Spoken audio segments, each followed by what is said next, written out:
Mas eu queria saber do Daniel Kepler, quais são as 3 principais reformas estatutárias que você, se tivesse o poder, se fosse um Tuma lá da vida, faria? As 3 primeiras medidas. Para mudar, Olha, a primeira medida foi uma que está, inclusive, na proposta do Coletivo Voz Corintiana, que eu acho que eu ajudei até a elaborar. Seria você obrigar o clube a fazer a tal auditoria externa das contas. Essa aí, auditoria o coletivo contas. Ele tem ali ele propõe uma disposição transitória num novo estatuto que obrigaria a diretoria executiva em até 30 dias contratar uma auditoria externa, no sentido de você limpar o clube para poder construir em cima, né? Senão não adianta de nada, né? Você só coloca para baixo do tapete e aí depois... Deixa eu fazer... A auditoria vai... Fala aí, Cássio. Não, só um parênteses. O Augusto Melo vendeu muito a ideia da auditoria no começo da gestão dele. Muito. Você acha que, de fato, ele teve alguma... Você acredita que era genuína a ideia de fazer uma auditoria ou desde o início foi um miguezinho? Eu acho que ele nunca teve intenção. Foi só da boca pra fora. Porque ele contratou, ele anunciou como auditoria, sabendo que não era. É isso que me pega. Ele sempre soube, estava no contrato, a gente teve acesso ao contrato, sempre foi consultoria. A mesma coisa do Fred Luz. Mas o que auditoria é essa? Muita gente fala dessa palavra... Só para jogar para a torcida. Falou que era CEO, apresentou como CEO e nunca foi CEO. A auditoria é você pegar todas as contas... Vamos lá. Qual que é? Porque você pode contratar auditorias e auditorias. Financeira. É uma auditoria financeira. O que ela vai... Vamos lá, para explicar isso para o torcedor. O que ela investigaria, uma auditoria financeira? Por exemplo, você tem o lastro contratual e ela iria pegar o quê? Como foi essa contratação? Porque às vezes a contratação já está contaminada. Ou ele ia pegar, não, essa contratação a gente parte da legalidade dela, mas vamos investigar se o dinheiro foi destinado de acordo com o que estava na periodicidade desse contrato. Ou vamos investigar se teve pagamento a mais, ou se teve pagamento por... O que investigaria essa auditoria e se ela apontaria responsáveis, porque a gente sabe que dentro do Corinthians são várias diretorias, vários caras que embaixo do presidente também têm um poder de gestão ali dentro dos seus escaninhos. O que seria essa auditoria? Qual é o período de abrangência de uma auditoria dessa? O período de abrangência é bom saber também, é loucura isso. Olha, na proposta do coletivo, a abrangência são 4 gestões. Então, abrangeria Augusto, Duílio, Andrés e o Roberto, né? Eu até, se fosse o caso, iria um pouquinho mais para trás, tá? Porque mesmo que prescrevesse ali as questões legais, né, para poder cobrar a pessoa na justiça, administrativamente você até poderia, né? Porque a prescrição na questão administrativa estatutária é um pouco mais flexível, né? Da punição estatutária aí, né? De você afastar o cidadão do clube. O escopo da minha auditoria ideal seria analisar contratos assinados, e aí seria tudo, pente fino, contratos assinados, para poder analisar quem contratou, qual foi o serviço prestado, se foi prestado serviço, se a pessoa contratada tinha laços com quem contratou. Então, nesse sentido, de fazer um background check, né, digamos assim, dos contratos, né? E eu também faria ali uma revisão da dívida do Corinthians. Eu acho que a gente tem muita coisa que está na dívida ativa do Corinthians, dívida ativa de modo geral, né, modo de falar, não financeiramente falando, que talvez a gente ou não deve mais, ou então está pagando mais juros do que deve. Juros. E eu acho que uma revisão dessa dívida talvez fizesse o valor dela diminuir. Isso aconteceu no Flamengo, inclusive. O Flamengo achava que devia um valor, depois da auditoria da Ernst Young esse valor mudou. Então eu faria nesses 2 sentidos, uma revisão dos contratos assinados, a perder de vista, e também da dívida atual que o clube tem, para ver se o valor é esse mesmo. Até para poder renegociar, né? Até porque tem muitos setores, muita gente dando migué, muitos interesses envolvidos. Realmente englobaria também cartão corporativo. Claro. Mas tudo. Uma coisa que você falou do negócio aí, cara, todo dia eu olho assim, a dívida do Corinthians é de 1.850 bilhões. Toda vez muda, né? Aí você acorda no dia seguinte, a dívida do Corinthians é de 2 bilhões. Mas de onde o cara sabe, meu? Você reparou isso? Você entra ali, a dívida do Corinthians é 2 bilhões 845. Mas tá lá o diretor financeiro, ele tá lá para saber isso. Mas todo dia a dívida do Corinthians aumenta 100 milhões. Aliás, o Wesley Mello veio aqui no nosso Papo Fiel, que foi o diretor financeiro da gestão do Duílio Monteiro Alves. Ele falou na dívida em 1,6 bi. Depois assume Rosala Santoro junto com Augusto Melo e ele fala dessa dívida de 1,6 bi.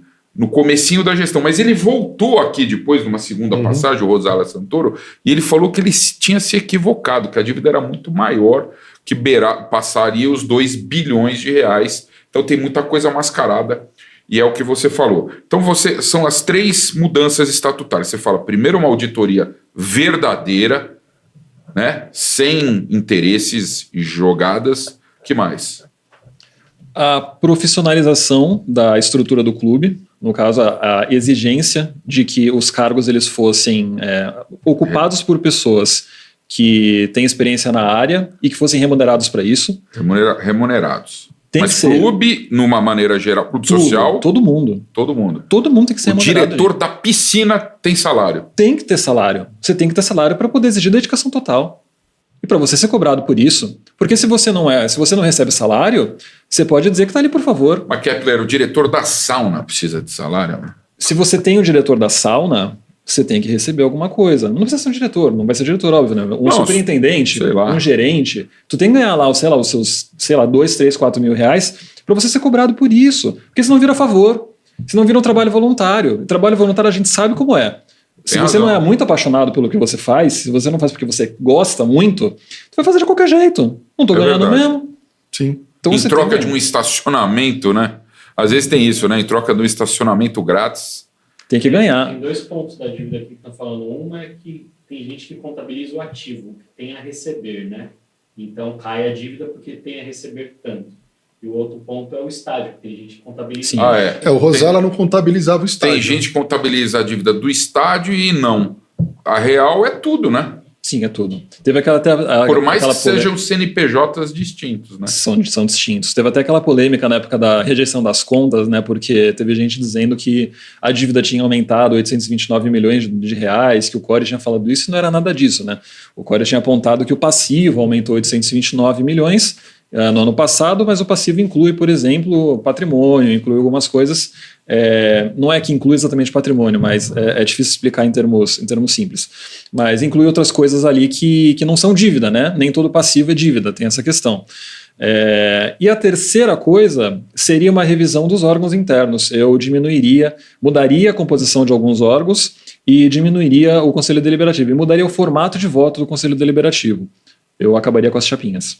Posso fazer um agradecimento aqui? São votos individuais. Quer dizer, o cara é individual, é votado individualmente, é isso? Eu faria um esquema parecido com o que a gente tem na política nacional, e eu sei que a gente demoniza muito a política nacional, mas eu faria um sistema mais ou menos da seguinte forma. Vou tentar não me estender muito, porque eu sei que a gente tem outros assuntos. Hoje a gente tem os grupos, né, no Corinthians, né, o Corinthians Grande, Valores, Arquibancada, a gente tem várias chapas por aí. Mas são chapas que elas existem por conta própria. Eu passei lá um dia, me chamaram para 3, só para você ter ideia. São chapas que existem por conta própria, que precisam estar ali formalizadas no momento eleitoral, né, para poder indicar os 25 membros que vão concorrer. Eu traria essa formalização das chapas para dentro do clube. Eu faria o clube regulamentar a existência dessas chapas, elas se tornariam como se fossem partidos.